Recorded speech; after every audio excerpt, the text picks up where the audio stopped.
Attention! This makes absolutely no sense. Ladies and gentlemen, this is Zander's Facts. Y'all, I don't know what just happened. I don't know. I feel so many emotions right now. And I don't know what's going on. By the way, this is Zander's Facts. I am Zander. This is not a new episode of the podcast, but this is an instant reaction to the U.S. men's national team's CONCACAF Nations League semifinal match against Mexico. Because, listen, y'all, I wasn't going to do an instant reaction podcast, but what we just witnessed warrants an instant reaction podcast. It is almost 1 a.m. Eastern time. So this may get very bad, very quick, but I had to put my thoughts out there on what we just witnessed because I'm excited, I'm thrilled, I'm just over the moon, and at the same time, I'm angry, I'm pissed, I don't know, like all these emotions at the same time. I don't know what's going on, but we just witnessed an absolute thrashing, a beatdown of Mexico. One that we have not seen in our lifetimes. 3-0. Forget about Dos Acero, what we were talking about last week. Tres Acero. 3-0. USA 3, Mexico 0. And somehow I'm still angry and upset, and I don't know. This is not going to sound very professional like our regular podcast. I'm not editing this. No goose sound bites. This is just me. I don't have any notes. Usually I have like pages of notes for my podcast. I have no notes. This is coming straight from my heart at 1 a.m. in the morning on a Friday in the middle of June, an hour after that match.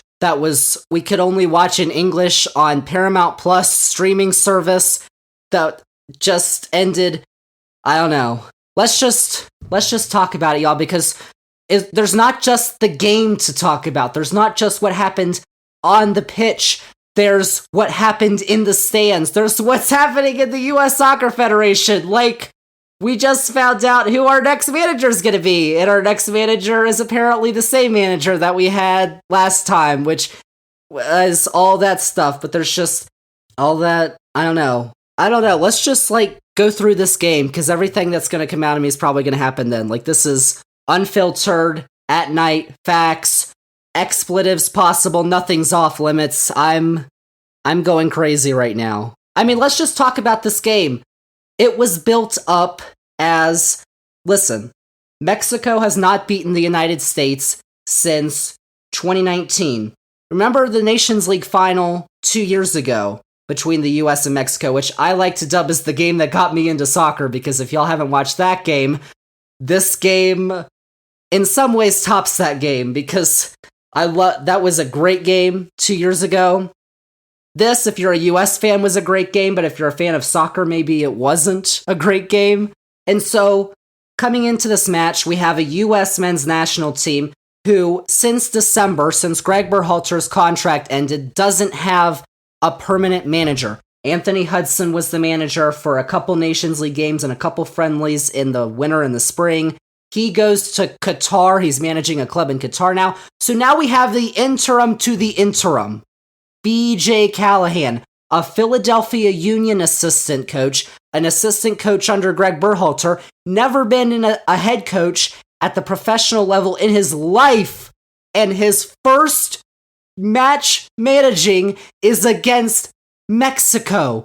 Not just a friendly, a competitive match. The CONCACAF Nations League. You remember what happened 2 years ago, and all that was around that match. So you're like, oh, well, the sequel is probably going to live up to the hype, and in a lot of ways it did. But, this is your first time managing. And you've been around the US for the World Cup, obviously. He was there for the World Cup. But his first time as the manager, the one making the decisions who's going to start. And we looked at the starting lineup, and we were like, holy cow, this is amazing. Front three, Pulisic and Weah on the wings, who obviously were great in the World Cup and who are our best wingers, obviously. And then at top, at striker, oh my gosh, the debut, the one we've been waiting for, y'all, the dual national who said, you know what, Gareth Southgate, screw you. I'm coming to America. I'm coming to wear the stars and stripes. Folarin Balogun. First, I have this stat. I'm just scrolling through Twitter, y'all, and I found this stat. First U.S. men's national team player to start on his debut against Mexico since a man named Julie V in 1976. Y'all, we were hype. But not just that. You have Yunus Musa, Weston McKennie in the midfield because obviously Tyler Adams is injured, he can't go, along with Giovanni Reyna, who just dyed his hair blonde. You're like, oh my gosh, he dyed his hair blonde for the Mexico game. This man's gonna do some stuff. And then in defense, Jedi Robinson, of course, on the left. On the right, Serginho Dest. In the middle, Miles Robinson, Anthony's brother, and Chris Richards, who plays for Crystal Palace. And then Matt Turner in goal. You look at that lineup, you're like, that is the best lineup that we could have put out there. Bar, with injuries and whatever. Best lineup. It looks great. BJ, you've got my support so far. The match starts, and you know what? I mean, it wasn't great. It wasn't bad. It was, so-so for most of that first half. And then, Christian, our Lord, our liege, Christian Pulisic, the pulley goat, the god himself, the man who scored that penalty to beat Mexico in extra time in the Nations League final 2 years ago. By the way, this isn't even the final. This is the semifinal. We still have another game to play on Sunday. But Christian Pulisic, I believe it was like the 22nd, 23rd minute. Oh my gosh. Beautiful. Beautiful footwork to just get into the box. Go around Ochoa, the goalkeeper for Mexico, and then everything but the finish. He just skied it a little bit when he didn't really need to. And you know what, man? He was not happy with himself after that. You saw him. His teammates were like, come on, man. He's like, no. He was pouting. But you know what? He redeemed himself later, let me tell you why. Because in the 37th minute, oh my gosh, I'm watching the replay right now, and I think I'll play the audio for you. But listen, that ball's just like in the center. It's like people are on the ground, like right outside of the box. Like, let me see. Like, I'm watching the video right now. Like, let's see. There's Balogun, Way is there, Pulisic, Reyna. Like, they're all in there. And then Gio goes down. Ball somehow gets in the box. Pulisic, like, none of the Mexican defenders know where the ball is. Pulisic finds it. It's on the left side of the goal, heading kind of towards the goal. Mexican defender doesn't know. Ochoa is kind of just standing there. Pulisic finds it and just shoots it. Holy cow. Watch that shot, y'all. That is dirty. Holy cow. With his left foot, he falls down, of course, because that's the pulley special. Man. I mean, here, I'll plug in the audio for you here with Dre Cordero and Mo Adu on the call for CBS and Paramount Plus. Trusted the players to take ownership. So Antuna, the first player booked, that gets away from Weah. Back on the ball is Weah. Drena. And he's brought down just outside of the area. Reference on nothing wrong with it! But on the follow-up, Pulisic makes no mistake! This time he finishes! Holy cow, like Dre Cordero was surprised by like, oh, there's a goal! I mean, that was to open up the scoring, 37th minute. And in that same minute, 37th minute, Uriel Antuna for Mexico gets a yellow card. Now you're like, okay, whatever, yellow card. But that became a little, for Mexico, that became a little important later in the match. So just, hold on. It's 1-0 for the U.S. Mexico, they're definitely not out of it. They don't look great, but they look okay. The U.S. had a couple chances, and they looked really good. They looked okay, though. in that first half. Nothing, they didn't look like world beaters. Nothing really special. But, Pulisic, oh my gosh, the GOAT. And you know what, actually? With that goal, he tied Joe Max Moore. Y'all know who Joe Max Moore is? For 6th on the all-time goal-scoring list for the U.S. men's national team. He had 24 goals, only 59 caps. Joe Max Moore had 100. So, listen, he was moving up the sheet. But you know what? Halftime happens, and then we get back out onto the pitch, and bam! Absolute shock to Mexico. The U.S. comes out on fire like something we have not seen from the United States of America in a long, long time. And it ends up, I don't know. I'm going to play you the audio from CBS again because, spoiler alert, there was another goal. 46th minute. Everyone who supports this national team. Look out, it's a wonderful ball from Weston McKennie to find Tim Weah. Option streaking into the area. Pulisic back post! He's got a second!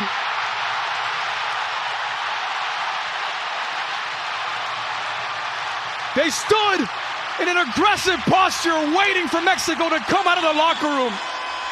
And straight out of the locker room, the U.S. doubles the lead.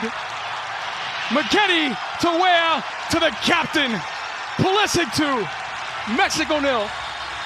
So like Timothy Weah, who shot it in, excellent cross. Pulisic is there, center of the box. Ochoa has no chance, ladies and gentlemen. And by the way, I was watching the match, by the way, with a friend of the podcast, Andrew, my own brother, who does our March Madness podcast with us every year.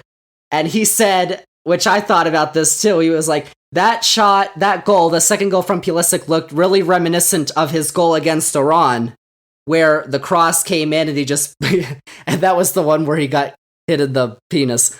But he didn't hit Ochoa this time. He only hit the net with the ball. Listen, y'all. Oh, man. And you know what? Capping it off, celebration, rock, paper, scissors, y'all. Nothing can beat rock, paper, scissors celebration. So, now Mexico's screwed. It's Dos a Cero. Dos a Cero's happened how many times? Mexico's like, oh crap, what are we gonna do? So they bring on a couple of substitutions in the 54th minute. They bring on Jonathan Herrera, Santiago Jimenez, numbers 9 and 11, which they lined up very interestingly while trying to get into the game. I don't know if you know this.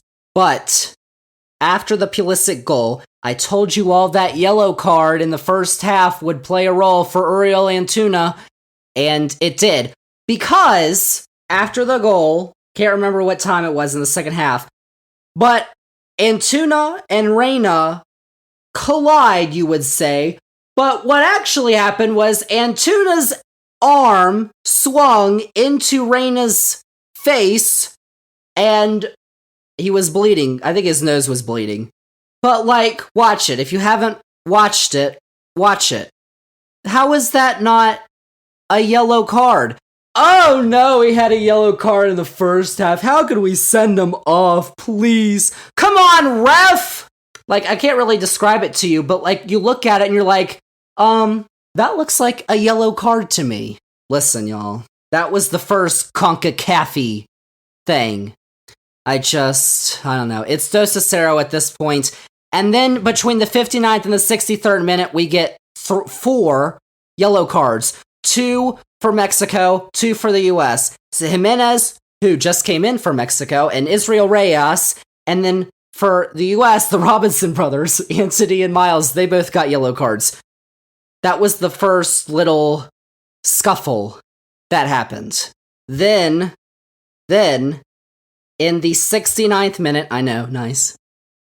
69th minute, Cesar Montes for Mexico was battling with Faloran Balogun. Montes had the ball. He's losing to Balogun. Balogun, who I thought played he didn't score a goal. They didn't really have any chances. When you're a striker, people need to create chances for you. Didn't really happen, but I thought he played all right, and he definitely, holy cow, y'all, he definitely showed some potential. This guy, oh man, he could be good. But you know what? He's battling Cesar Montes. Montes realizes, oh, I'm going to lose the ball. So you know what? I'm just going to wild kick at my guy, Folarin Balogun. And you know what? Deservedly so. Referee, thank you very much. Straight red card. But oh no. Oh, this is terrible. So now we have this whole scuffle. And when it's US-Mexico, listen, y'all. US-Mexico never disappoints. Doesn't matter if it's 1-0, 2-0, 3-0, 3-2. It never disappoints. And let me tell you all, we had this was the first big scuffle that happened after that. Players are grabbing each other, we're pushing. And Weston McKennie for the United States ends up getting a red card. Why? You would ask. Well, because if you do look at the video, he put his hands on the neck of a Mexican player. But if you search the internet, which I did because I remembered this from several years ago, Weston McKennie has had his throat clamped on by Mexican players with the referee right in front of him. You think there was a red card?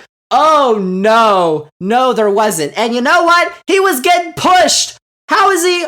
He's acting in self-defense because all the Mexican players, they realize now, this is the 70th minute, all they realize now, oh, we're not going to win this game, so we're going to go to shithousery because we're not going to win this game. We can't do it legally or whatever. So we're just going to, push you around and try and instigate you, which, did happen because they gave Weston McKennie a red card. But why is that a red?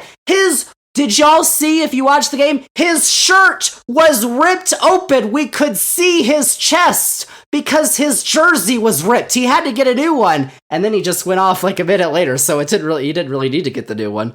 But he's acting in self-defense. Referee! And VAR apparently told him to give him the red card. Like, oh no. Seriously, give me a break. You know what? Whatever. So then we make a couple substitutions. Reina comes off, Luca De La Torre comes in, and Ricardo Pepi comes in for Balogun. Balogun had enough. 74 minutes, he was like, okay, this is not England, this is not France, this is CONCACAF.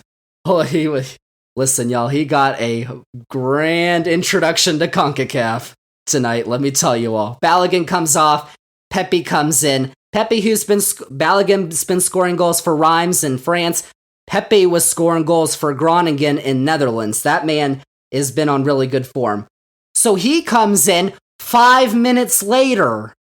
5 minutes later. Let's roll the audio from CBS. Counter movement there. He just reads the game so well, and he deserves a lot of the credit here. It's Dest for Pepi. Ricardo Pepi rounds the keeper!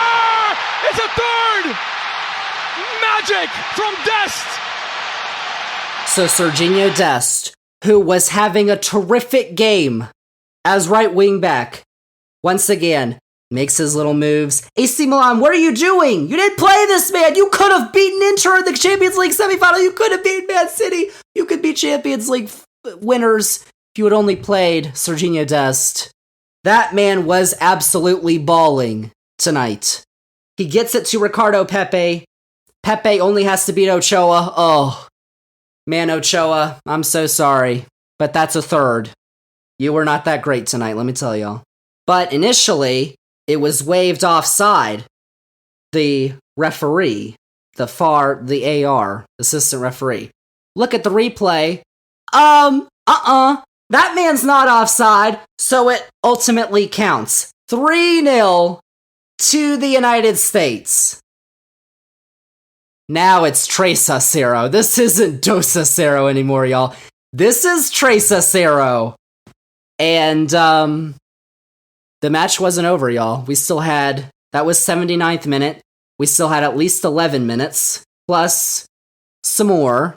Like, 86th minute. Shoving match happens. In the far, well, if you were watching the game, it was the far left top corner.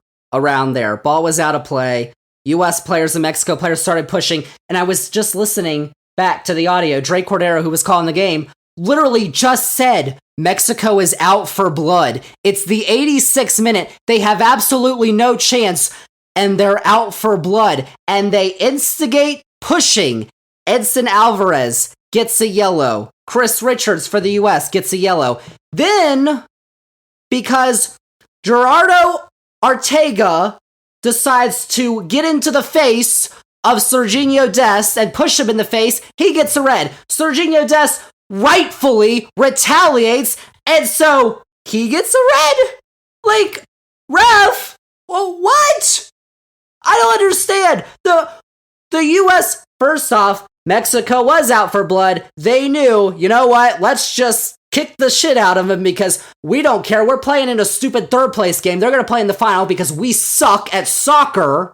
We can't play correctly, so you know what, we're going to shithouse. Let's just try and kick these players out. And you know what, they succeeded in that one. That's the only thing they succeeded in last night, was just trying to kick US players out. Because they kicked 2 of them out now. Weston McKennie and now Serginho Dest, who have red cards. So they can't play in the final against Canada on Sunday. Like, we're acting in self-defense, bro. Good grief. Like, you notice, all the US red cards came after Mexico red cards. Who was instigating? It was Mexico. Oh, but the ref, I don't know. So then Ochoa, the goalkeeper, comes in. I don't understand. He got a yellow card. I gotta be honest, I don't understand how Ochoa got a yellow card. Maybe he said something, I don't know. Like, maybe the ref was just pointing at random people because, listen, after that shot at Gio Reyna, which happened, it was like in the 50-minute, somewhere around there.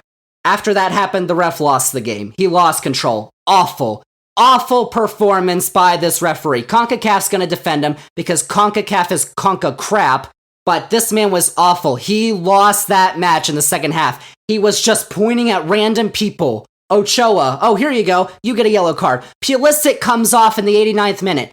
Goes to hand his armband over because he's the captain, and he gets a yellow card. For what? What are you doing, referee? Like, what are you looking at? What was the yellow card for? I still don't know. I've been on the internet for the last hour. No one knows. What was the yellow card for? No one understands. Listen, I saw this from Christian Pulisic. I saw this on Twitter. Like, not from Christian Pulisic's Twitter, but someone on Twitter, at USMNT_thoughts.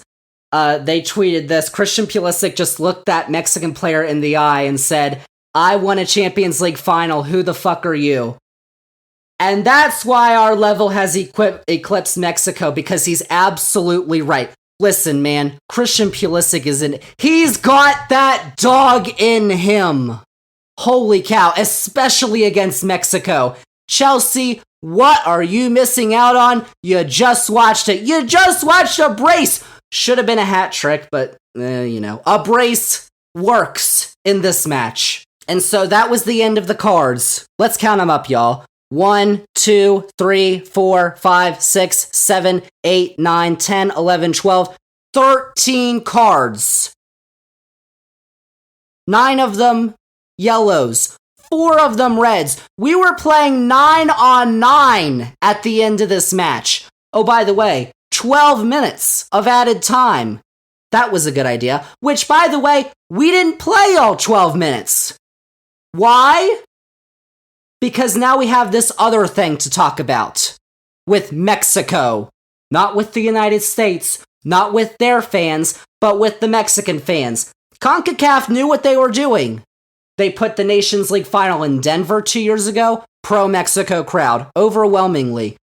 Then they put it in Las Vegas this year. They knew what they were doing, and it was absolutely decidedly a pro-Mexico crowd. Listen, y'all, this is reality.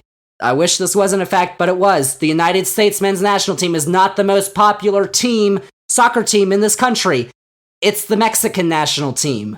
Like, I'm working on this podcast to try and change that, but the reality, and when you look at the games, and of course CONCACAF is going to put them where they can get the Mexican fans to buy the tickets, but that's the reality. So you have a pro-Mexico crowd, a lot of whom are leaving at that point because it's Tres a 0, but also they resort back to their tactics. They were talking on the CBS studio show of, like, listen, if Mexico starts losing and it's not looking good for them, their fans are going to get upset. And when their fans get upset, they don't just do what normal fans do.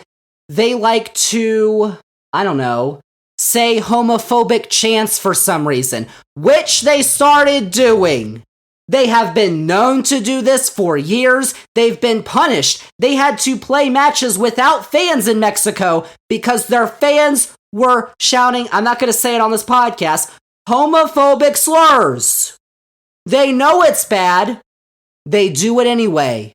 And so that happens. We hear it at least twice, and the protocol is the referee pauses the match. Which, come on, man. Like, that doesn't do anything. Pause the match. Oh, the fans are going to be like, oh my gosh, the match is paused. We should stop. No, that's not what happened. Because Matt Turner, the goalkeeper for the US, has a couple goal kicks. And the Mexican, you can hear, oh, as he's building up. And Matt Turner, the camera's on him. He knows what's about to happen. He kicks the ball, and in unison, they all shout it. The homophobic slur. He knows, and he was like, give me a break. Like, right after he kicked it, like he knew. Just shrugged his shoulders, waved his arms, like he knew that was gonna happen. And so it happens again after the stop. And the referee doesn't do anything. Then, Matt Turner, another wind up, another goal kick, another wind up. Oh, he knows everybody, every single person who's watching the game, who is in the stadium, knows what's about to happen. And the referee lets him kick the ball. Another, in unison by all the Mexican fans, a homophobic slur, which I'm not going to say. And the referee finally blows the game dead. We didn't play 12 minutes, we played like 6 or 7. Has to blow the game dead because of the Mexican fans who are disgusting. That's disgusting. They know not to do that. They know it's horrible, and yet they do it anyway. Everybody knew it was going to happen. But CONCACAF is not going to care. That match should have been forfeited by Mexico, 3-0. We should get our red cards rescinded because they had to stop the match early. Because the Mexican fans who come into this country, by the way, they live in this country, by the way, the Mexican fans. Don't root for the United States, root for Mexico.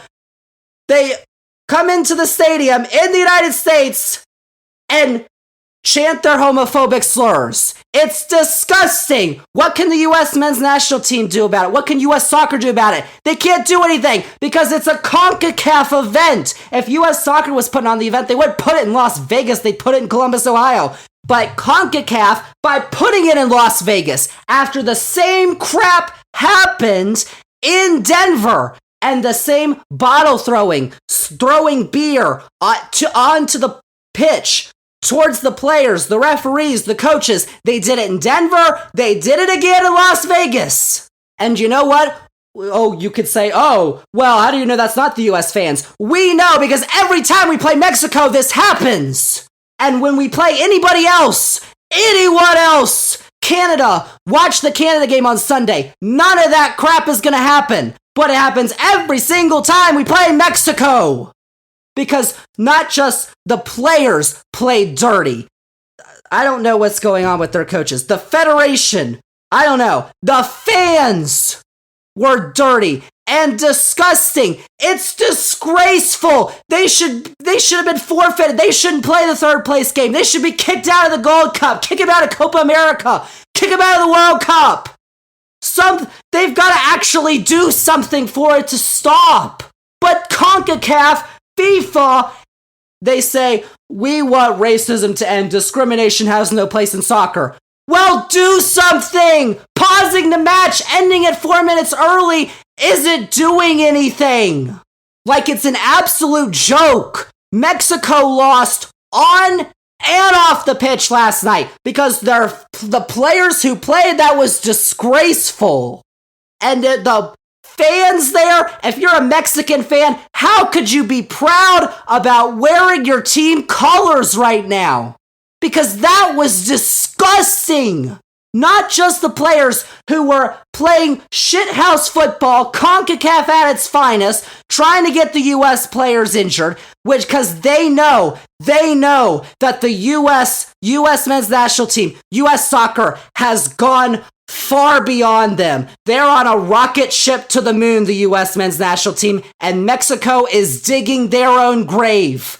On their youth development, what's going on with soccer in that country is not good.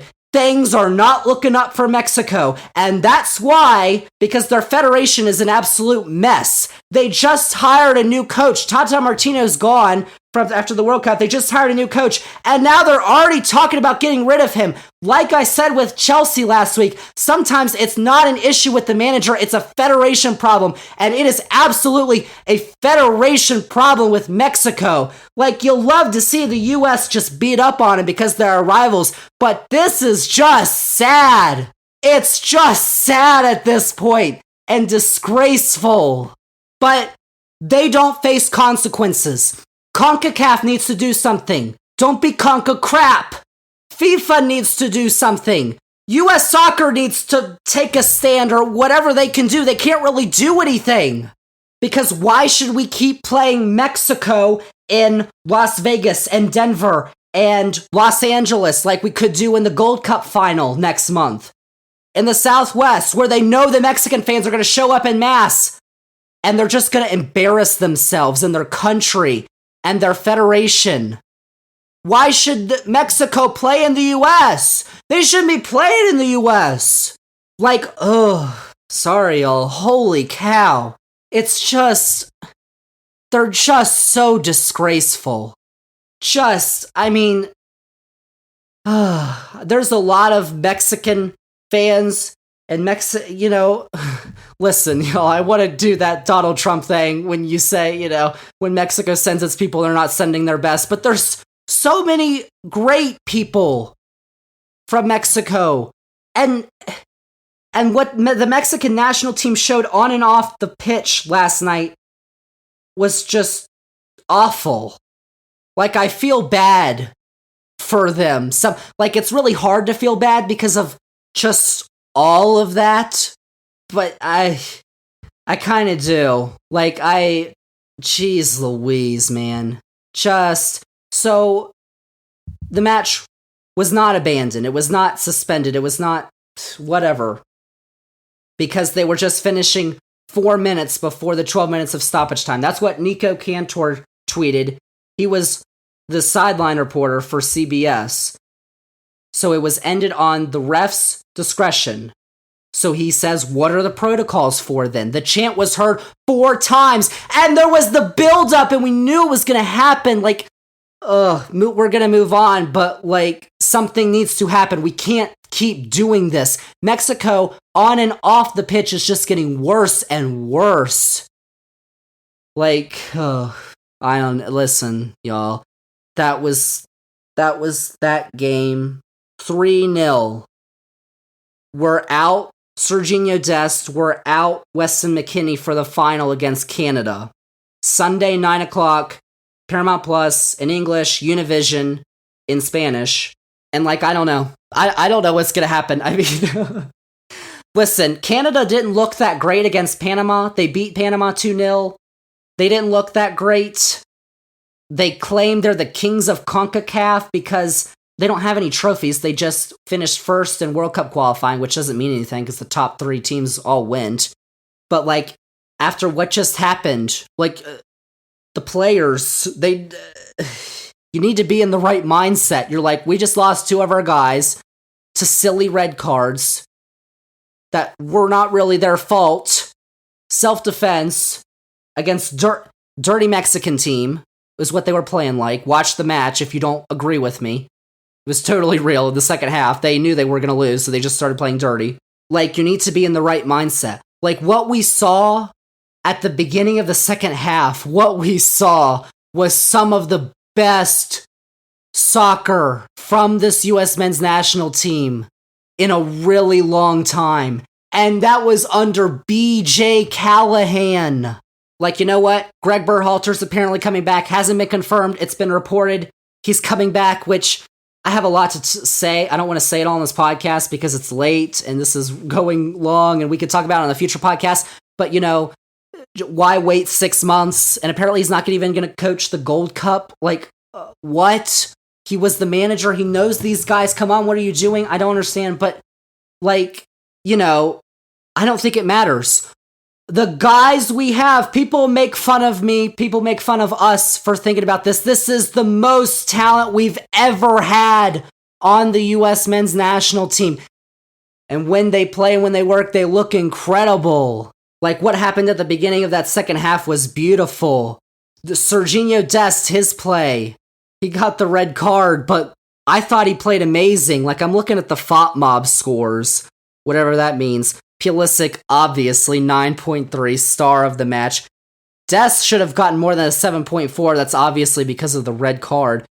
But he had the assist for Ricardo Pepe. Like, I thought, out of that back line, and I thought both the Robinsons played really well, and Chris Richards, who we kind of underlook, because obviously the Bunn brothers, Tim Reams, Walker Zimmerman, who were at the World Cup, but Chris Richards, the guy who plays for Crystal Palace, didn't play often this past season, but that's the future right there, Chris Richards as a center back. And, of course, you just watch Matt Turner and you watch him from 2 years ago with the ball at his feet like he's scared for his life. Like, what is he doing when he was at New England Revolution?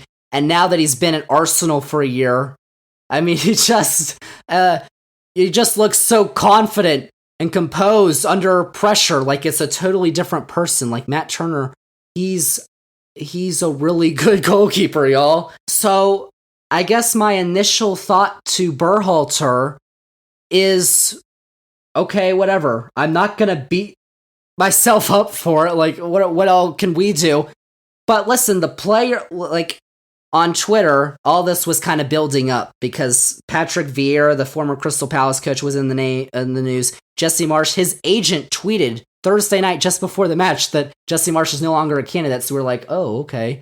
And then reports come that a decision's going to be made very soon. We didn't think a decision was going to be made until August. It might still not be. All of these rumors that have first reported by The Athletic, confirmed, I believe, by like Fox, ESPN, CBS, everybody, maybe they're not true. I don't know.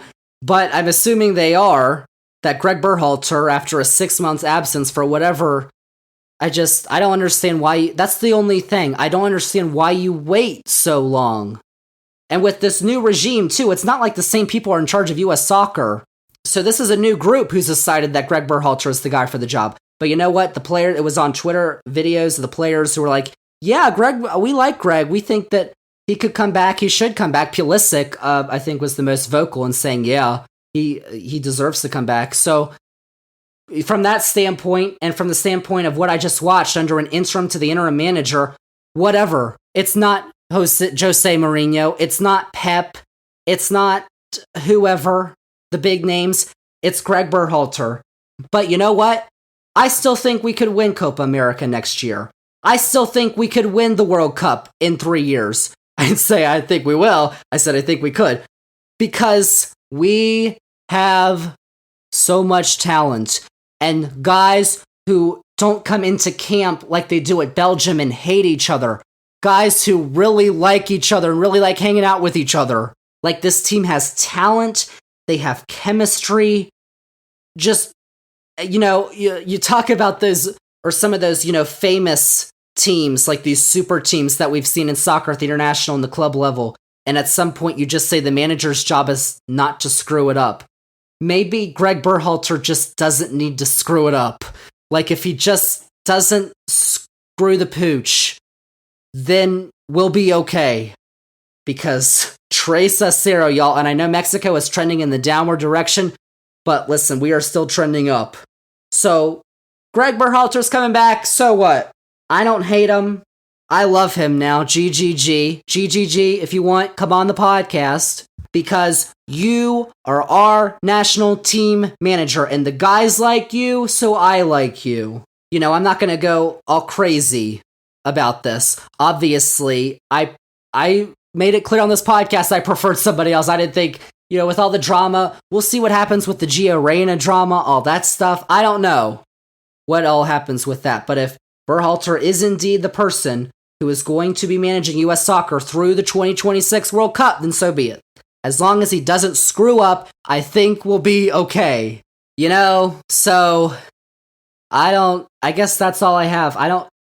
Canada game is on Sunday. I honestly don't know what's going to happen. There's a trophy on the line. I think, obviously we'll have to replace Destin McKinney, but I really like what I saw from the U.S. men's national team Thursday night. I thought they played a really great game. If it wasn't for Mexico, they would be in prime shape to absolutely dominate Canada. They still may. They may have nothing left after that game. I don't know, but I'm certainly rooting for the U.S. If I had to make a prediction, I'll go 2-1 U.S. for our second ever edition of this tournament. Second trophy in the CONCACAF Nations League. And then, of course, y'all, we got the Gold Cup coming up, which starts later this month and goes until July. Then we have the Women's World Cup. We're going to be talking a bunch of soccer on future editions of this podcast, but I'm wrapping this up now. This is the most informal podcast thingy. It's not an official episode. It's just an instant reaction thing that I'm doing. It's almost 2 a.m. in the morning here on the East Coast. I'm running on crazy fumes. I don't know. But because I'll give you all, listen, behind the scenes look. We here at Zander's Facts, and by we I mean mostly me, we were looking at maybe doing a live stream on YouTube of this match. Our reactions. Listen, y'all. I was really tired this week. We didn't do a regular podcast. We did a Zander's Facts flashback, but holy cow, after this, I totally wish I did on YouTube. We're definitely going to, at some point, we're going to live stream our reactions to U.S. matches, probably in the Women's World Cup, so you're going to want to maybe take a look at that. But I had to get my thoughts out there, because that was, wow. That was just something. And like I said at the beginning, I'm super pumped. I'm excited. I'm proud. But at the same time, I'm kind of angry, pissed, and I don't know why, because I don't really care about Mexico. It's just they can't do that in our country. We can't allow that to happen. And it's not even about the Gregg Berhalter thing that I'm angry or pissed or about. If he's the manager of the national team, that's great. Then I'm 100% behind him, unless bad things start to happen. But you know what? We remember Gregg Berhalter came into this job in 2019, I believe. We were at the bottom. We were where Mexico was right now. We didn't make the World Cup. The roster with Bruce Arena that tried to qualify was Pulisic and a bunch of guys who were done, past their prime. A lot of great American players on that squad who it was time. Berhalter comes in and it's a youth evolution. Obviously, he doesn't control youth development, these guys, But even just getting guys like Ricardo Pepe and Serginho Dest, and Anthony Robinson, and all these, and Balogun to some extent, Tim Weah, all these dual nationals who had choices to play for countries like the Netherlands and Nigeria and England and Liberia, and who play for the US, and Gregg Berhalter was a massive part of that. And obviously, guys like Reyna and Tyler Adams and Pulisic, the guys who were born and raised here in the US, are going to be the ones that inspire the next generation of kids playing soccer and who are going to take the sport to another level in this country, which it's going to happen, y'all, because like I said, Copa America next year, World Cup in 3 years, which we have serious chances of competing in because we have a lot of talent. People look at Messi, and Messi's coming to the US, obviously. Messi and Ronaldo and Mbappe and all these guys from other countries, and now we have players like that here. Maybe not to that level, but still guys who will inspire the next generation of soccer players in this country and will take soccer beyond a couple of other sports that it's below right now. Like y'all, I said the title of our last week's podcast was It's a Great Time to be a Soccer Fan in America, and that still holds true because our future for this U.S. men's national team is bright. That doesn't change if they lose to Canada on Sunday. And in fact, my sentiment with the U.S. men's national team, with MLS happening right now, and MLS is fun to watch, and Messi coming to America, what this match did was just reinforce all of that. So, yeah, I guess that was 45 minutes of my post-match thoughts. I don't know, maybe we should do this more often if you all liked it. Because this is kind of like the first instant reaction podcast thingy that we've done. It's 2 a.m. in the morning, so I kind of, maybe don't want to do it at this time of the night. The Nations League final is at 9 p.m. on Sunday, so hopefully it won't be up this late. But maybe we'll do more stuff like this. And the live streams on YouTube, maybe where we're watching in real time. Like tonight with all that happened in that match and the Berhalter match, I really regret not doing that, but we'll do it.